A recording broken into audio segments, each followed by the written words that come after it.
প্রচণ্ড গরম। আমরা আসছিলাম এখানে চন্দ্রবিদ্যালয় সারদা হলে ক্লাস করতে।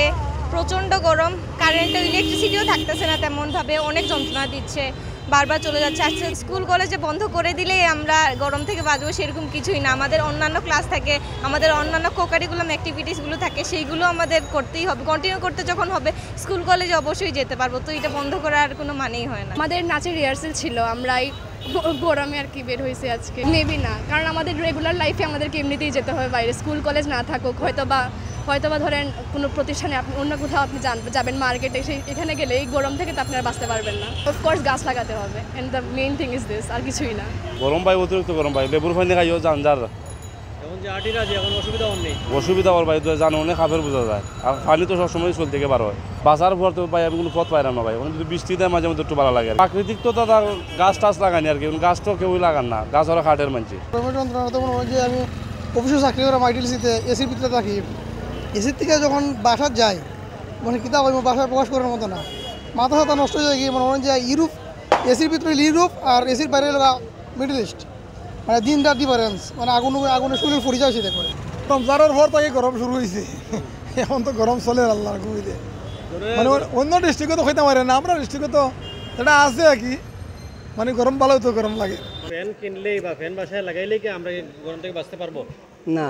তাহলে কি করণীয়? এটা তো পরিবেশ, সবচেয়ে বড় জিনিস হলো যে এটা পরিবেশ রক্ষা করতে হবে। এই গরম থেকে আমরা কিভাবে বাঁচবো, যে আমাদের সাগরের পাশের বরফ যেগুলো এগুলো গলে যাচ্ছে গরমের তাপের কারণে। আমাদেরকে প্রচুর পরিমাণে পরিবেশ সম্বন্ধে সচেতন হতে হবে, গাছপালা লাগাতে হবে, আমাদেরকে এইসব বিষয়ে সচেতন হতে হবে আমাদের। আমি ফ্যান কিনা দিয়েছি এখানে, আসলে কারণ তো গরম লাগে ভাই, ফ্যানও দরকার, ফ্যান কিনতে আইসি, একটা প্রবলেম। কি লাগে? খুব বেশি গরম লাগে। এই গরম লাগাইতে আসলে গাড়ি চালাইতে বা সিএনজি চালাইতে অসুবিধা হয়? চালাইতে খুব কষ্ট। প্যাসেঞ্জার পাইরা নি? প্যাসেঞ্জার পাইরাম, কম পাইরাম। আগল লাগান নাই? আগল লাগান নাই। কেমন লাগে রে বা? কর্মকর্তা কইয়া লাভ নাই ভাই, গাড়ির মাঝে বইতে হইতে অন্য আইসি চায়ের মাঝে, অসুবিধা অন্য নিতে। গরম তো প্রচুর গরম, কষ্ট লাগে। তখন গাড়ি পার্কিংও তুইয়া রোদের মাঝে বোয়া লাগে, মার্কেটে ইয়া বোয়া লাগে। প্যাসেঞ্জার হিলা আগল লাগান পাইরা নি বাগা আমরা যেটা? প্যাসেঞ্জার তো বাড়াইলে আমরা মিলে, নাইলে তো আর প্যাসেঞ্জার বাড়ায় না রোদির দেয়।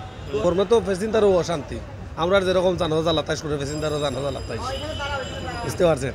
সিলেট সহ সারা বাংলাদেশ সহ সিলেটে প্রচণ্ড গরমে মানুষ অতিষ্ঠ। তারপরেও মানুষ যে আজকে থেকে যে স্কুল খোলার কথা ছিল, স্কুল কলেজ মাদ্রাসা সরকারিভাবে আবার নির্দেশ অনুযায়ী আজকে থেকে আবার 28 তারিখ পর্যন্ত স্কুল বন্ধ ঘোষণা করা হয়েছে। হিট স্ট্রোক হয়ে মানুষ অনেকে অসুস্থ হয়ে পড়ছে। এর মধ্যে শিশু এবং বৃদ্ধদের মধ্যে সবচেয়ে বেশি একটা মারাত্মক প্রবণতা আছে। এর জন্য বাঁচতে হলে আমি সরকারিভাবে নির্দেশনা যেটা হয়েছে, মানুষ যেন ছায়া এবং ছাতা নিয়ে ঘর থেকে বের হয় এবং যতটুকু সম্ভব রোদে না যেতে বলা হয়েছে। গরমের যন্ত্রণায় আমরা সবাই অতিষ্ঠ, খালি সিলেট নয়, বাংলাদেশও সব জায়গায়। আমরা ইতিমধ্যে জানছি যে 3 জন মারা গেছে বাংলাদেশও, আপনার যশোর আর অন্যান্য ডিস্ট্রিক্টও। সিলেটও প্রচুর গরম। কয়েকদিন আজকে সপ্তাহখানেক থাকি যে পরিমাণ গরম। আমি কালকে একটু বার হয়েছিলাম রোদিত, টার্মিনাল গেছিলাম, আমি নিজেও অসুস্থ হয়েছিলাম, আমার মাথার বেদনায় সারা রাত্রে ভুগছি। ঠান্ডা এর প্রভাব খুব বেশি, আর গরমে মানুষ তো স্কুলে যাইতে ছাত্ররা করে খুব কষ্ট হয়, আমরা চলাফেরার অসুবিধা হয়, মানে যে কোনো মানুষ অসুস্থ হয়ে যায় গরমে। এই গরম পড়ার তো কষ্ট হইব না, কি পর্যন্ত গরমের মধ্যে ডিউটি করতেছি। তুলনামূলক আমরা সিলেট বেশি না কম? অন্য ডিস্ট্রিক্টের তুলনায় সেটা তো জানি না, আমাদের সিলেটের বেলায় আমি মনে করি অত্যন্ত গরম। প্রচুর গরম লাগে, তো প্রচুর গরম লাগে। ক্ষতি বলতে শরীর কামে যায়, অস্থির করে শরীর, ক্লান্তি লাগে, কিছু স্লো হইব, এখনো বোঝা যায় না পুরাপুরি।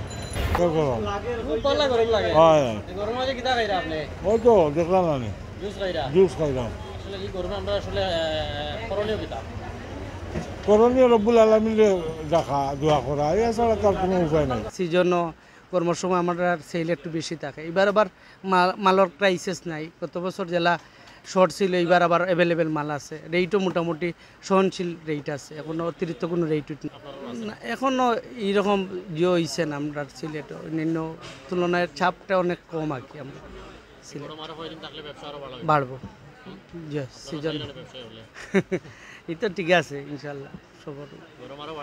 না গরম বাড়ুক না, ধারাবাহিক ব্যবসা হইলেও পারলা, আমরাও চাই যে ধারাবাহিক ব্যবসা হোক। সাধারণত আমরা মনে করি ঘরে যদি আমরা এসি লাগাই বা গরম বা ফ্যান লাগাই আমরা এভাবে শান্তি পাবো না। আল্লাহর কাছে দোয়া করতে হবে যাতে আল্লাহ আমাদের প্রশান্তি দেয়। বাসায় থাকলে গরম থেকে বাঁচা যাবে না? না সেটা একদমই না, বাঁচা যাবে না। অবশ্যই বাসায় গরম লাগবে। আর স্কুল কলেজে যে শুধু আমরা যাই তা না, আমাদের অন্যান্য কাজও থাকে, সেগুলোও করতে হয়, তো বাইরে আসতেই হয়। অবশ্যই সবার জন্য একটা জিনিসই করা যায়, সেটা হচ্ছে গিয়ে গাছ লাগানো। জলবায়ুর ক্ষেত্রে সেই জিনিসটা অনেক বড় বিরাট প্রভাব পড়তেছে। তো গাছ লাগানোর ক্ষেত্রে আমরা এই জলবায়ু পরিবর্তন করতে পারবো, এইটাই একমাত্র করণীয়, আর কিছুই না।